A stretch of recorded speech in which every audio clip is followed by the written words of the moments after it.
Me revoici, me revoilà, toujours en ce lundi 12 septembre 2022. Donc, chili con carne terminé, désinfecté, nettoyé ce bureau de lycéen en guise de. Qui me servira en guise de bureau pour vous faire mes partages de vidéos, je répète le mot. Voilà, j'ai bien bougé, etc. etc. Bon. Ça va être la suite, hein, cette seconde partie de l'histoire de Rose plus loin Well, que certaines et certains en ont entendu parler depuis très très très longtemps. Et il me semble que si mes souvenirs sont bons, quand j'étais petite, alors il n'y avait pas 36 chaînes, hein, il y a eu la première, la deuxième et bien plus tard la troisième. Eh bien il me semble qu'on en avait parlé sur les chaînes françaises. Donc je ne sais plus quel âge que j'avais, d'ailleurs ça m'avait un petit peu étonné parce qu'on nous avait montré ces petits hommes gris et il me semble qu'on nous avait dit que c'était du blabla. Voilà. Donc cet homme arrive dans cette ville de Rose plus loin Well. Je ne vous fais pas visionner, mais vous allez écouter ce qu'il va dire et puis c'est incroyable dans cette ville toute cette pub qu'il y a depuis de nombreuses années. Allez, installez-vous confortablement. Et si ça bug, je mettrai sur pause. Mozzarella au monde. En effet, Roswell accueille l'usine de mozzarella, le Prino Foods. L'entreprise contrôle 85% du marché du fromage à pizza. Ses clients sont Pizza Hut, Domino's Pizza ou encore Papa John's. Non, plus sérieusement, on est là pour s'intéresser aux extraterrestres. Alors, est-ce que je crois au crash de Roswell, aux petits hommes verts et les choses comme ça? Je vais vous dire franchement, plutôt non. Pas vraiment. Ma théorie, c'est plutôt que, oui, il s'est passé quelque chose. Bon, ça, c'est indéniable. Les faits parlent d'eux-mêmes. Est-ce que ce sont des hommes verts? Je ne sais pas. On a clairement vu que le Nouveau-Mexique, c'était le terrain de jeu de l'armée américaine. Hein. C'est là qu'ils testent toute la nouvelle technologie qu'ils ont. C'est là qu'ils ont fait les essais pour la bombe atomique. Il y a des bases aériennes un peu partout. Roswell, c'est situé à 300 km de la ville la plus proche. On est au milieu du désert. Donc s'ils veulent faire des expériences, c'est vraiment dans le coin. Aujourd'hui, Roswell est devenu une attraction touristique. La préoccupation des habitants tourne plus autour des revenus générés par le tourisme que par l'histoire à l'origine de l'afflux de ces touristes. What I hope to share with you this morning, I knew some of the first-hand witnesses involved with the Roswell UFO crash back in 1947. On parle de I témoins had long de Roswell. conversations with them before they died, and will share what they told me honestly. I won't try to convince C'est you en of anglais. anything, that's not my job. Denis Balthaser est un ancien ingénieur civil qui vit à Roswell. Il a côtoyé une bonne partie des témoins de l'affaire Roswell, recueilli leurs témoignages et mené l'enquête avec d'autres ufologues durant la moitié de sa vie. Durant les 2 heures que j'ai passées avec lui, il m'a résumé le résultat de plus de 30 ans de recherche personnelle et amené sur les lieux les plus importants de Roswell. Entre ce poteau et ce poteau derrière moi se trouvait l'hôpital de l'armée, et c'est dans cet hôpital, dans ce bâtiment ici, que se trouvaient a priori les corps des extraterrestres qui ont été retrouvés soi-disant dans l'épave de l'OVNI. Donc c'est un lieu assez iconique. Techniquement, donc j'étais debout là où en 1947 il y avait des extraterrestres. Donc c'est assez impressionnant. 2 secondes, il faut que je prenne une photo avec mon téléphone aussi.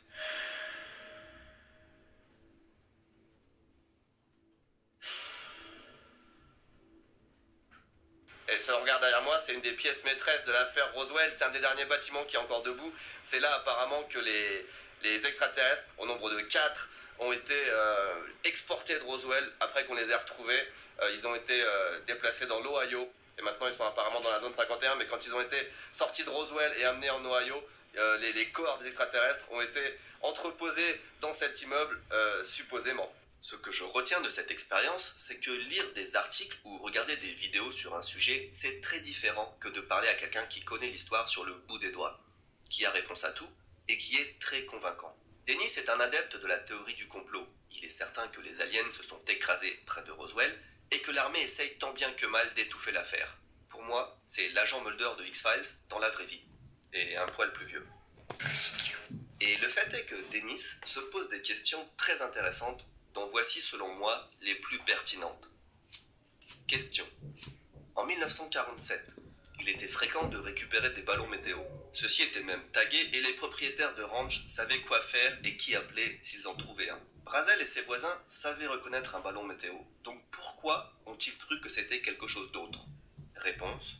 C'était bien quelque chose d'autre et on en aura la confirmation de l'armée plus tard. Question.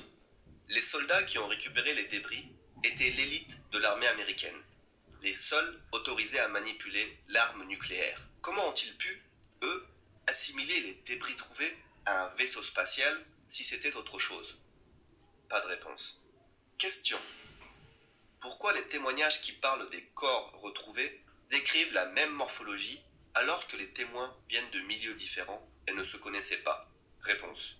Soit ils ont vraiment vu des extraterrestres, soit ils se sont concertés sans qu'on le sache, soit, et c'est le plus probable, ils ont été influencés par d'autres récits qui existaient déjà dans la culture populaire à l'époque. Question. Si les militaires qui ont géré le dossier ont été aussi incompétents, en parlant d'abord de soucoupe volante puis en changeant de version, comment se fait-il qu'ils aient monté pour la plupart de façon fulgurante dans la hiérarchie de l'armée? Le colonel Blanchard, à l'origine du communiqué de presse, affirmant avoir trouvé un ovni, deviendra général 4 étoiles, vice-chief of staff de l'US Air Force. Belle carrière, sachant qu'il est décédé à 50 ans. Le brigadier général Remy, qui désamorce la théorie des aliens en 1947, est promu major général par le président Truman 6 mois plus tard. Le major Jess Marcel, enfin, devient lieutenant-colonel en décembre 1947 et il s'est rendu compte de sa promotion après coup. Celle-ci n'était pas prévue. Réponse. Toutes ces personnes ont su prouver soit leur valeur, soit leur loyauté. Ou les deux. Question. Pourquoi l'armée nous a menti à plusieurs reprises? Je viens de m'arrêter sur la route 285 à 40 ou 50 km au nord de Roswell. Et si on regarde dans cette direction, à 5 ou 10 km par là, c'est là que se trouve le site du crash de Roswell. Enfin, l'un des deux sites, parce qu'il y a 2 sites soi-disant du crash. On ne peut pas y accéder parce que c'est sur des propriétés privées. Tout le désert, en fait, qu'on voit autour de moi, partout au Nouveau-Mexique, c'est que des propriétés immenses. Pour le bétail, c'est des ranchs et on peut pas y aller, donc impossible d'accéder, de marcher et d'accéder au site du crash. Avant que la nuit tombe, on va essayer de se diriger vers le site des débris, qui n'est pas non plus le site du crash, c'est encore autre chose, et c'est à peu près à 50 km encore d'ici, peut-être même un peu plus. On va se rapprocher le plus possible.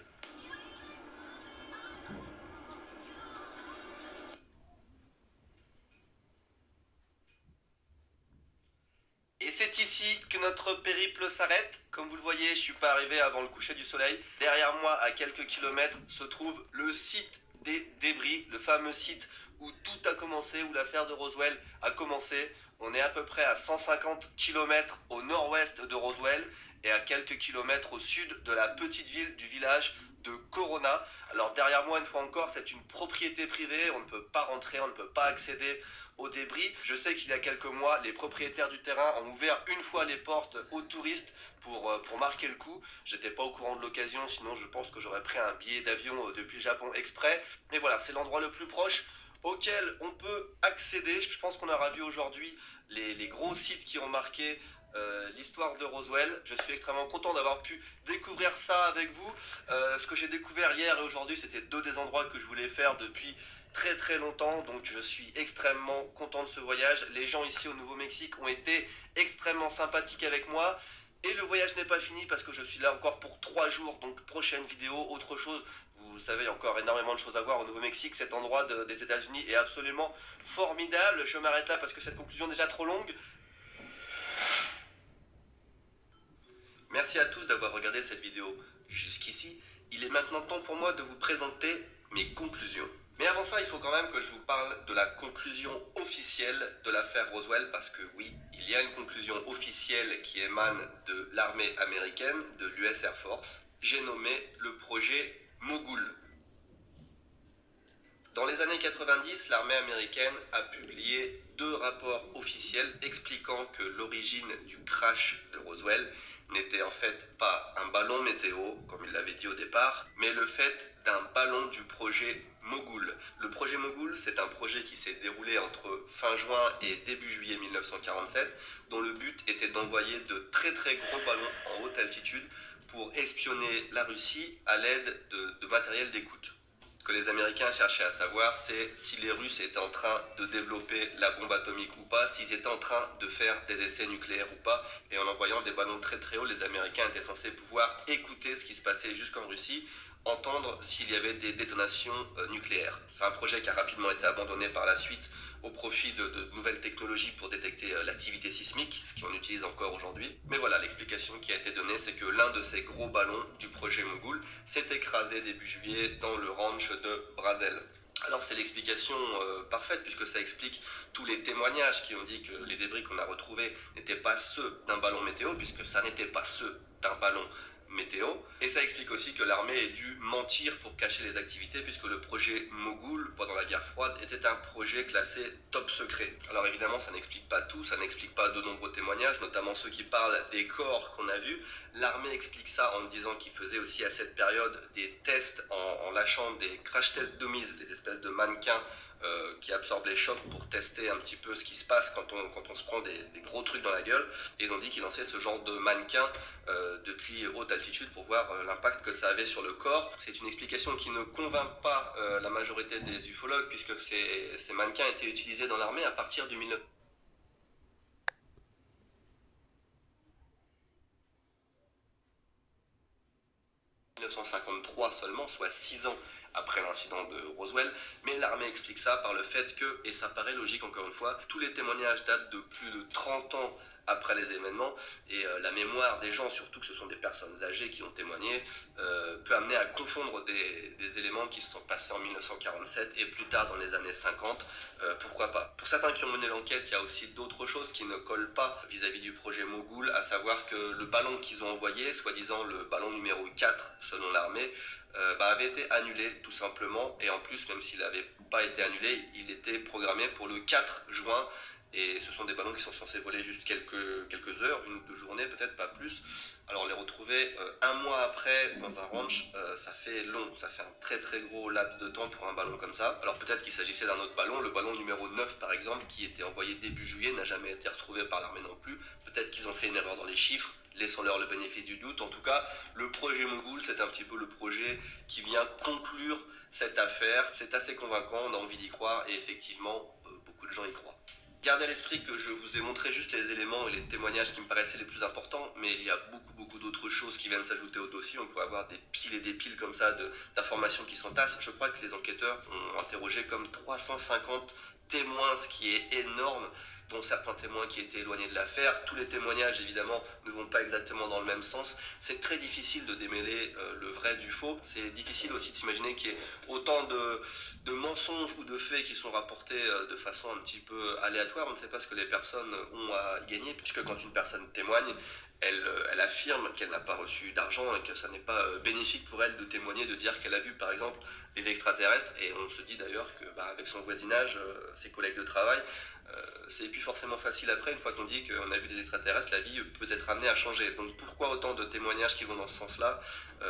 Je peux me poser la question, on peut se poser la question. Alors qu'est-ce que je crois de tout ça? Alors déjà, mon postulat de départ, sur ce genre d'affaires qui m'intéresse, je suis très sceptique. On ne peut pas dire que je crois qu'il y ait des extraterrestres qui viennent nous voir, tout comme je ne crois pas, par exemple, aux fantômes ou aux autres activités paranormales. J'applique un petit peu le même raisonnement à tout ce qui touche aux extraterrestres, au paranormal, voire même à la religion, à savoir que, a priori, pour moi, c'est pas la meilleure explication. Je ne ferme pas la porte, je ne dis pas que c'est impossible, je ne dis pas que ça n'existe pas, mais à mon avis, il y a tellement d'autres explications qui peuvent expliquer un phénomène, un événement, une apparition ou n'importe quoi, que penser tout de suite aux extraterrestres, aux fantômes, à une intervention divine, pour moi, c'est plus la solution de facilité. En général, c'est qu'on n'a pas exploré toutes les autres pistes qui sont à côté. Et dans l'affaire Roswell, évidemment, les plus grands éléments à prendre en compte, c'est la situation géographique et la situation temporelle, à savoir qu'on se trouve en 1947, après la Seconde Guerre mondiale et pendant le tout début de la guerre froide, au Nouveau-Mexique, là où l'armée teste tous ses avions. Chaque année, même encore maintenant, il y a des prototypes d'avions, de fusées, de n'importe quelle arme ou technologie qui sont testées là-bas. Donc est-ce vraiment étonnant qu'on retrouve des débris de quelque chose qu'on ne connaisse pas dans le désert du Nouveau-Mexique? Évidemment non. L'affaire de Roswell, c'est quelque chose qui fait fantasmer, hein. C'est pas tous les jours que l'armée avoue avoir en sa possession une soucoupe volante, donc c'est un bon point de départ pour exciter tous les amateurs de science-fiction et tous ceux qui veulent croire. À ça se sont ajoutés aussi beaucoup de faux témoignages ou de pranks, par exemple la fausse autopsie qu'on avait vue sur TF1 d'ailleurs, présentée par Jacques Pradel. J'avais assisté à ça, je crois que c'était en 1995. Plus récemment encore, il y a eu l'affaire des diapositives de Roswell, qui pour le coup n'était pas basée sur de faux éléments, c'était juste une fausse interprétation de diapositives de momies qu'on avait retrouvées. Bon, vous voyez, il y a plusieurs personnes qui pensent d'une façon et d'une autre, etc., etc. Même cette personne ne croit pas aux fantômes, aux esprits, etc. Donc voilà, chacun a sa propre vérité. Maintenant, j'ai trouvé autre chose, un court documentaire pour continuer, et il va y avoir un peu plusieurs contrastes. Les extraterrestres sont parmi nous. Ne sauriez pas, de plus en plus d'Américains croient dur comme fer aux ovnis, une croyance relayée ces derniers mois par la télévision, le cinéma, Internet ou les jeux vidéo. Mais le symbole le plus fort de cet engouement, c'est la zone 51, un périmètre ultra secret qui se trouve à l'intérieur d'une base militaire dans le Nevada. De nombreux Américains sont en effet persuadés que le gouvernement y cache des vaisseaux spatiaux et des extraterrestres. Martine Laroche-Joubert et Bruno Giraudon se sont donc lancés sur la piste de ces êtres venus d'ailleurs, dressant au passage le portrait d'une Amérique un peu déboussolée. C'est un endroit tellement secret, probablement le plus secret au monde. Je n'ai jamais entendu parler de la zone 51, je n'y suis jamais allé.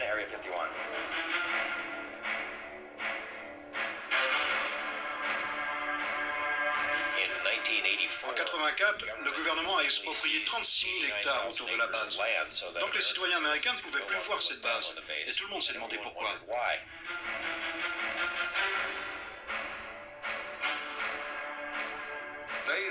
Ils mentent. Ils nous disent que cette base n'est pas là. Mais nous savons avec certitude que oui, elle est bien là.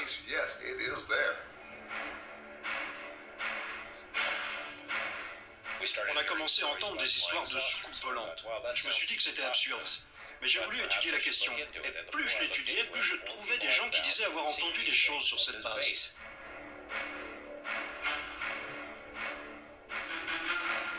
Je pense qu'il existe une forme de vie intelligente ailleurs. Et peut-être qu'elle existe sur la base 51. Le plus grand hangar de la base est connu sous le nom de hangar 18. C'est un hangar d'aviation probablement assez vaste pour contenir un 747. J'ai rencontré Bob Lazar début 89, grâce à un ami commun, John Lear. Et Bob m'a raconté une histoire incroyable.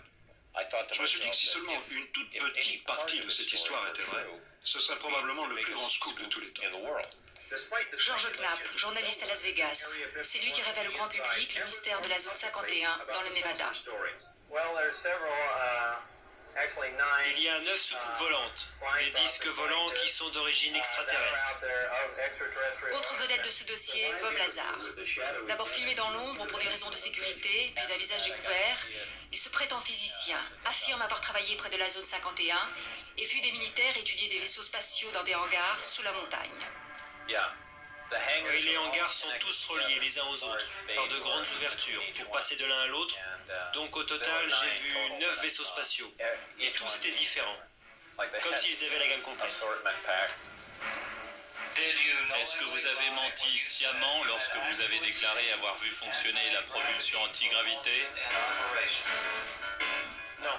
Vrai ou faux? Bob Lazar passe avec succès le test du détecteur de mensonges, mais il affabule sur ses diplômes. Le doute s'installe, mais le Patagone ne dément pas ses affirmations.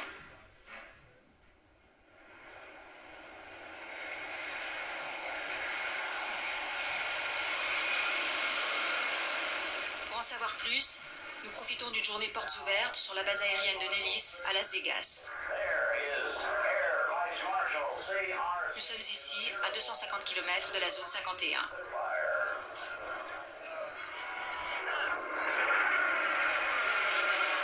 À défaut d'OVNI, ce sont les avions les plus sophistiqués du monde, dont le bombardier furtif et d'autres, qui sont présentés ici. Ceux dont les essais ont eu lieu dans la base militaire.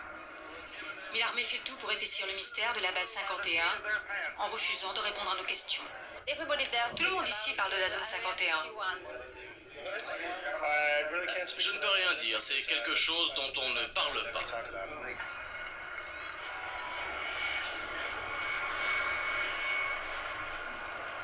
On ne sait rien de tout ça, ça, ils nous en parlent jamais.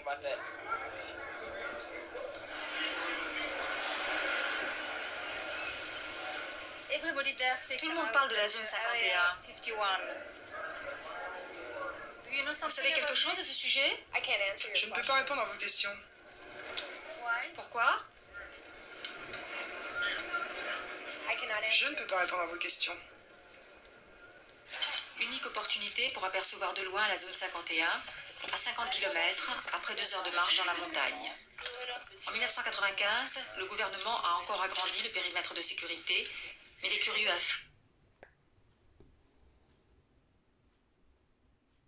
avec chacun une tentative d'explication pour cet engouement. L'une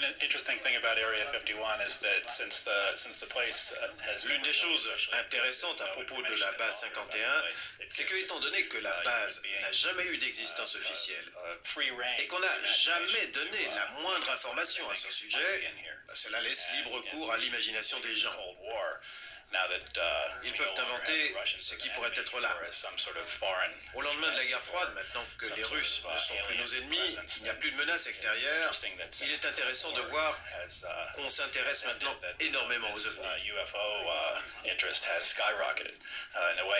C'est un peu comme si cet intérêt pour des créatures venues d'ailleurs avait remplacé notre peur des Russes. Et cette base qui se trouve derrière moi, c'est en fait le lieu principal de la paranoïa de la guerre froide et du grand secret depuis 40 ans. Tout cet intérêt, toute cette fascination se reporte désormais sur cette base.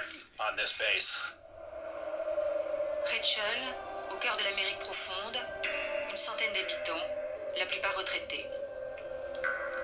À l'extrémité de Rachel, l'auberge de Little Alien, un jeu de mots sur le petit extraterrestre.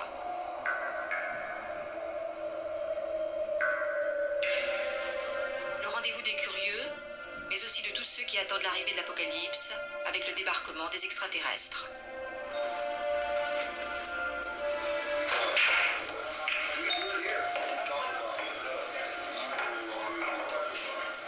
Joe, le patron de l'auberge, adversaire du nouvel ordre mondial, mais surtout du pouvoir central de Washington.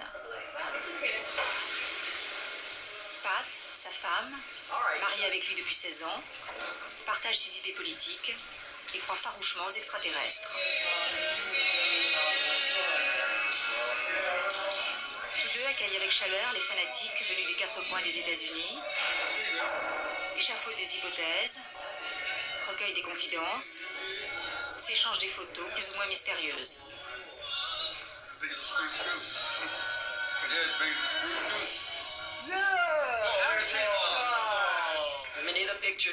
La plupart de ces photos proviennent du musée des ovnis à Orlando en Floride. Ici, c'est un document vraiment exceptionnel. Vous voyez Billy Cox qui est parti pêcher en bateau. Vous voyez là, il vient d'attraper un poisson et on voit un objet ici. Ce n'était pas du tout prévu ni préparé. Avez-vous vu quelque chose vous-même? Bien sûr, la première chose qui nous est arrivée à mon mari et à moi, c'était... Vous voyez la porte juste derrière moi? Un faisceau lumineux a traversé cette porte. Il faisait environ 8 cm de diamètre. Ce rayon a été projeté dans la pièce sur une longueur de 2 mètres. Ça a illuminé tout l'encadrement de la porte. Nous avons tous les deux regardé à l'extérieur, mais il n'y avait rien. Il faisait environ moins 30 dehors. Rien ne bougeait, il n'y avait rien. Pas de traces de brûlé sur la porte. Rien, absolument rien. Mais nous avons ressenti une présence. On sent quand on est observé par quelqu'un. Mon mari a dit à haute voix, « Installez-vous, faites comme chez vous, vous serez toujours les bienvenus. »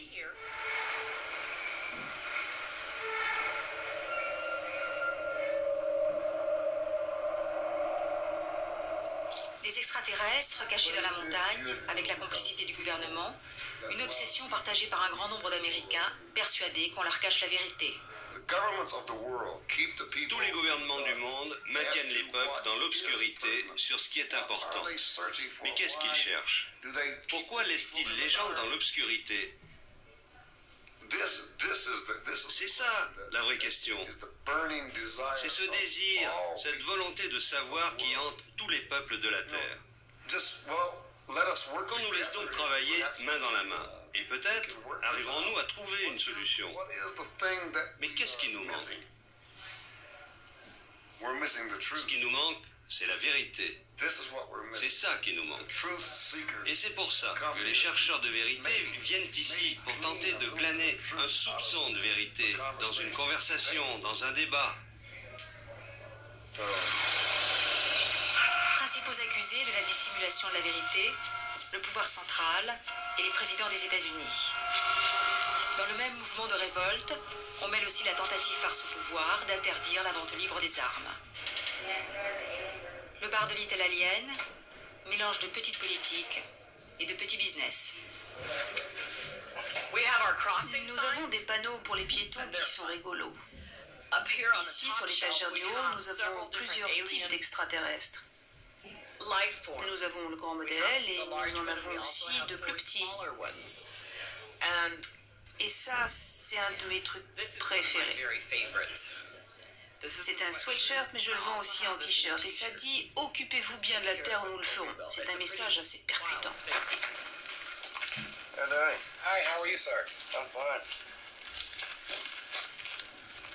Pourquoi vous êtes-vous arrêté ici? Pourquoi je me suis arrêté ici? Ma femme et moi-même, nous nous sommes toujours intéressés aux soucoupes volantes et aux extraterrestres et on a pensé que c'était vraiment l'endroit où il fallait venir si on voulait les voir. Ça fait une journée que nous sommes ici, on n'a encore rien vu, mais c'est un endroit très intéressant. Vous croyez aux extraterrestres? Si j'y crois? Oui, j'y crois, effectivement. J'espère bien voir quelque chose aujourd'hui, peut-être ce soir. Voici ma femme Carrie. Viens ici, viens dire bonjour.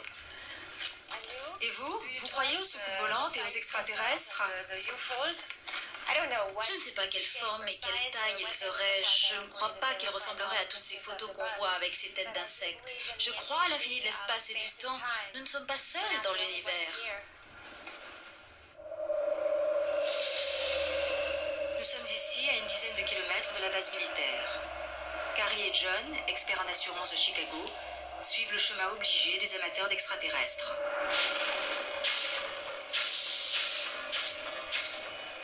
La frontière de la zone interdite. Au-delà, la base militaire la mieux protégée des États-Unis. Avec voitures blanches tout-terrain et gardes armés pour repousser les indiscrets.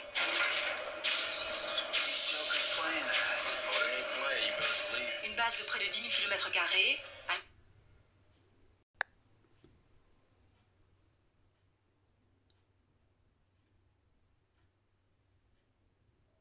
À l'intérieur de laquelle se trouverait la zone 51, une base qui emploierait plus de 2000 personnes.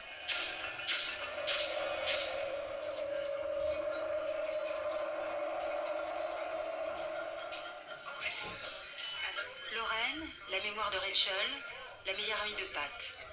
Lorraine vit ici depuis 20 ans et possède des croyances bien ancrées. Je crois en Dieu et je crois vraiment qu'il a un plan. Je crois que les ovnis font peut-être partie de ce plan. La raison pour laquelle nous n'avons pas encore vu ces créatures, c'est parce qu'il ne veut pas trop nous effrayer. Donc, pour l'instant, il ne nous montre que la partie mécanique. Les créatures viendront après, parce qu'elles sont différentes de vous et moi. Elles ne sont probablement pas si moches que ça, mais elles sont différentes. Et les gens ont toujours peur de la différence, quelle qu'elle soit.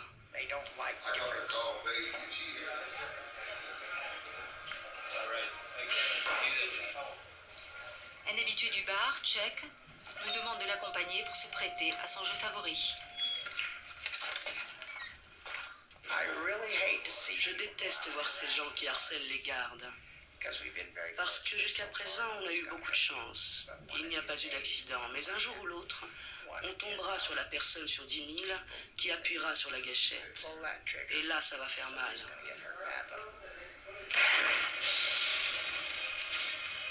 Presque tous les soirs, Chuck se rend à la frontière de la base militaire pour provoquer les gardes.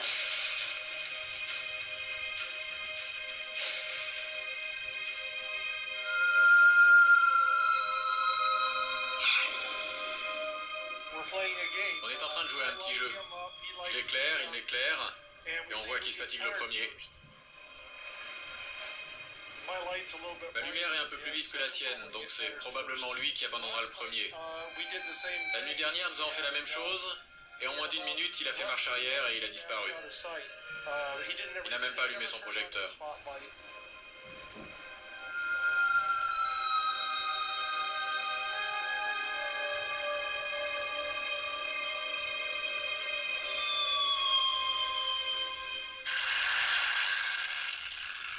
Le centre de recherche sur la zone 51, créé par un particulier, Glenn Campbell, un informaticien.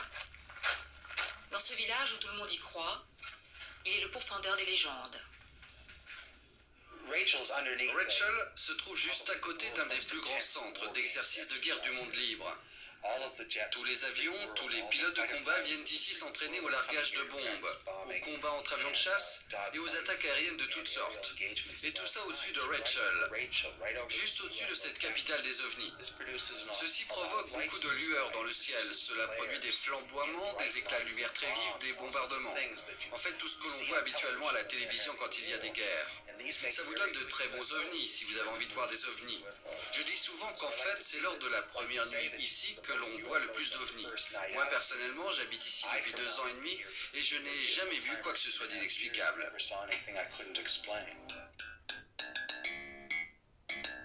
Donc voici ina.fr si vous voulez faire vos recherches. Donc, écoutez, peut-être que je reviendrai pour voir un petit peu avec les réponses angéliques, sans vraiment poser de questions devant vous, sans tricher naturellement, voir un petit peu ce que ces réponses vont nous dire. En attendant, je vous souhaite plein de bonnes choses et ça va être la sortie de quelqu'un qui est derrière moi.